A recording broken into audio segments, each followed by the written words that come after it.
안녕하세요. 힐링수영입니다. 뜨거운 여름이 서서히 저물며 이제 가을이 올려가나 봅니다. 새벽에 수영장을 가기 위한 복장이요. 저는 이제 긴팔로 바뀐 것을 보면 알 수가 있었죠. 새벽마다 출근하면서 저는 종종 이런 생각을 합니다. 어째서 수영하는 인원은 수십 년이 지나도 이렇게 동일할까? 이것은 마치 불변의 법칙적 변하지 않는 그것인데요. 롯데가 가을 야구에 실패도 부산 사람은 욕하면서도 롯데를 내년에도 응원하지요.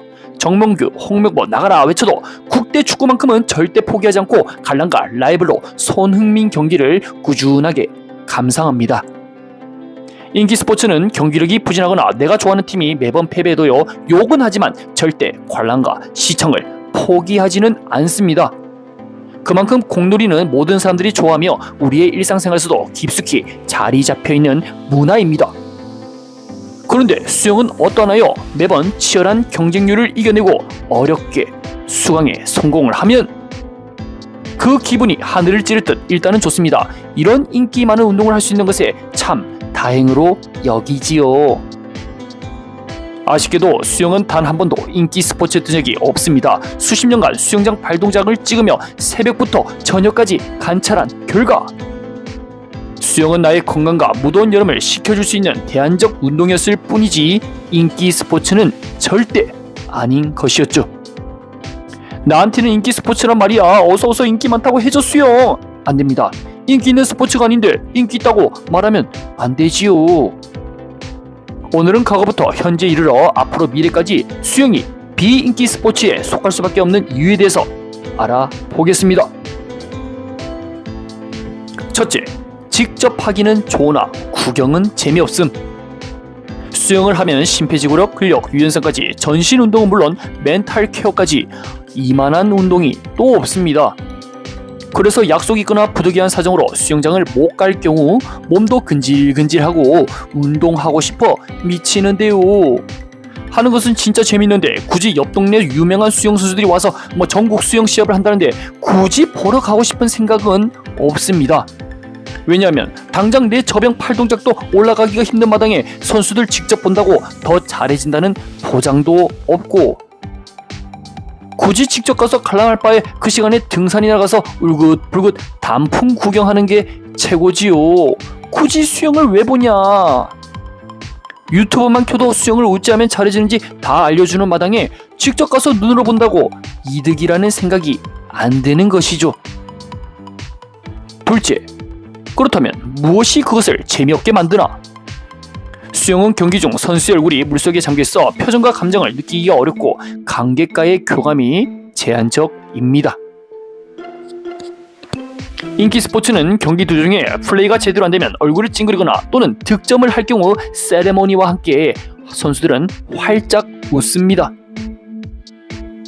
카메라는 스포츠의 드라마틱한 상황과 선수의 표정을 송출시켜 대중에게 감정적 이입을 할 수 있게 만들지요. 그렇게 만들어진 서사는 장편의 대하 드라마가 완성이 되며 역사적 빅매치, 라이벌 형성 구도가 만들어집니다. 관중들은 빅매치에 아낌없이 입장료를 쓰며 인기 스포츠가 어떻게 만들어지는지 여실히 보여주는 사례가 됩니다. 그 영이 가시지 않는 인기 스포츠 팬층들은 굿즈, 즉 선수의 유니폼, 사인볼, 축구화에도 많은 돈을 쓰기 시작하죠. 그러나 수영은 선수가 물속에서 죽어있나 살아있나 잘 보이지도 않는 상황에서 물 밖에 올라오면 같은 동작만 반복해서 보게 됩니다. 물론 뒤에서 따라가다가 막판 역전을 통해 감동적 순간을 자아내긴 하지만 그 임팩트가 구기 종목에 비하면 한없이 약하지요. 역동적인 기술과 화려한 발재감보다 누가 더 빠르게 당기고 유선형 자세를 잘 만드느냐에 따라 결과가 결정되니 흥미는 반감됩니다. 셋째, 접근성 문제. 호날두가 득점에 성공한 뒤 호우 세리머니는 흙먼지 운동장, 잔디구장, 교실 사물함 뒤에서도 득점 뒤에 누구든 따라할 수가 있습니다. 그러나 수영은 공간에 많은 제약이 존재하는데요. 수영을 배우거나 즐기려면 수영장이라는 특별한 시설이 필요하며 강력시가 아닌 이상 집 앞에서 이 수영장 보기가 살짝 어렵지요. TV로 올림픽 수영 중계를 보다 삘 받아서 바로 인근 수영장에 등록하려고 해도 문제입니다. 재등록하는 사람들이 빠져나가질 않으니 신입들의 자리가 나오지 않는데요. 오죽하면 누구 하나 죽어나가야 자리가 생긴다는 그런 말이 있습니다.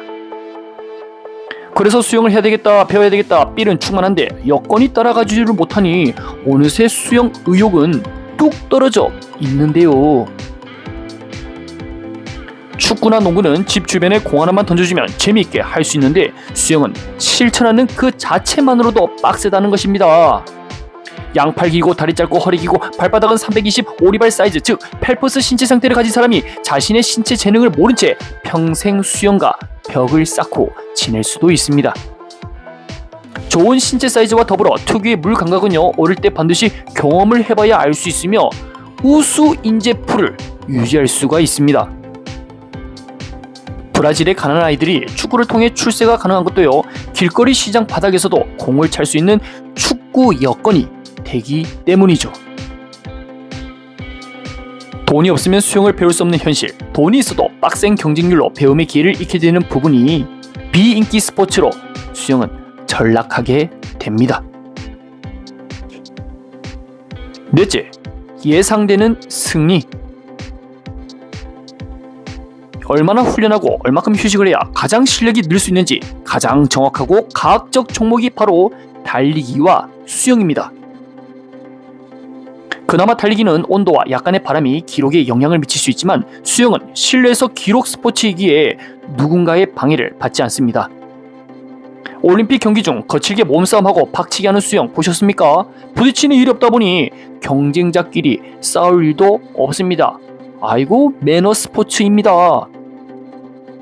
연습한 만큼 기록이 나오는 솔직한 기록 스포츠이기 때문에 하나의 실험 사물로도 많이 활용을 하고 있지요. 주어진 데이터와 훈련량에 맞춰 경기날까지 몸을 만들면 됩니다.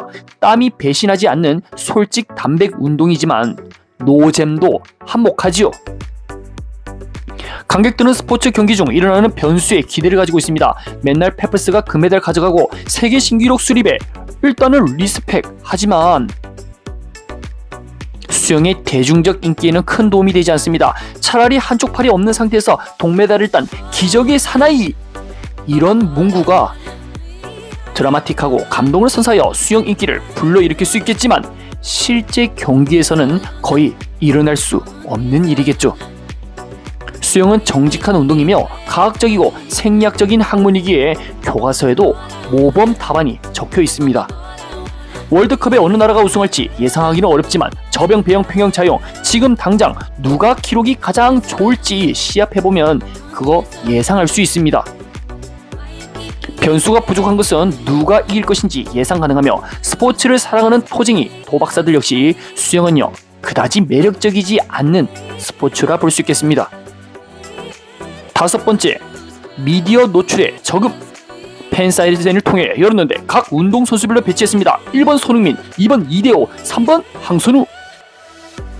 같은 시간 같은 장소에서 열 경우 황선우 선수에게는 미안한 이야기지만 100명 중 손흥민 85명, 이대호 12명, 황선우 3명 정도 사인을 받을 것으로 예상이 됩니다. 손흥민은 월드클래스 선수이니 넘 400이라 쳐도 왜 은퇴한 이대호에게 밀렸을까요? 스포츠 스타가 자신의 종목에서 1등을 해도요, 대중이 그 사람의 가치를 알아줄 때 몸값이 결정됩니다. 안타깝게도 수영 선수들은 다른 인기 스포츠 구기 종목 선수들보다 미디어에 나오는 횟수가 떨어지며 광고에서도 우선순위에 멀어지게 됩니다. 대중은 자신이 좋아하는 스포츠 스타가 입고 있는 옷, 시계, 신발에 많은 관심을 가지며 따라하려는 경향이 있습니다. 광고주 역시 이것을 잘 알기에 많은 돈을 들여서라도 가장 잘 나가는 운동선수를 섭외하고 싶어하며 그 종목 역시 신경을 쓸 수밖에 없겠지요. 세계적 기업 나이키와 아디다스가 왜 축구에 목숨 걸고 서로 유명한 선수들을 자기 브랜드 입히려고 혈안이 되는지 팔리는 상품의 데이터를 보면요, 알 수가 있습니다. 수영은 애초 비인기 종목이라 매스컴의 노출은 올림픽 때 잠깐 바짝 올라가며 메달 실패하는 순간 어느새 싹 사라지는 종목으로 자리매김하게 됩니다. 수영 1등의 미디어 노출이 적은데 2등, 3등은 사람들 머릿속에 사라진 지 이미 오래되었겠죠. 우리가 매일 수영장에 가고 수영을 자주 하는 사람들을 만나니 우와, 사람들이 수영 진짜 많이 하네 하고 착각을 하게 됩니다. 길 가는 사람 아무나 붙잡고 25m 땅에 닿지 않고 수영해보세요 하면요, 대부분 완주하지 못하고요, 철퍼덕 합니다. 수영 유튜브를 운영하는 한 사람 입장에서 수영 붐이 일어나 전 국민이 이 좋은 운동을 꼭 했으면 좋겠지만 현실은 그러하지 못하죠. 실제 전 국민이 수영 재밌다고 소문이나 수영장에 몰려면요, 수영장만 배부르지 꽉 찬 수영장에 운동도 안 되고 우리는 울면서 집에 가야 합니다. 결론적으로 수영은 아름답고 기술적으로 뛰어난 스포츠이지만 관람재미, 접근성, 스타성, 미디어 노출 등 대중적 인기 스포츠로 발전하기에는 구조적 한계점이 분명 존재합니다. 올림픽 시즌에는 주목을 받지만 그 외 기간에는 팬층 유지하는 게 쉽지가 않다는 말씀이죠. 저 역시 황선우 선수 좋아하지만 옆에 손흥민 오면요, 바로 손흥민 선수하고 제일 먼저 사진 찍고 미국 생활이 어떤지 물어볼 겁니다. LA 생활 말이죠, LA. 여러분들은 수영이 왜 비인기 종목이라 생각하시나요? 오늘도 영상 시청해서 감사합니다.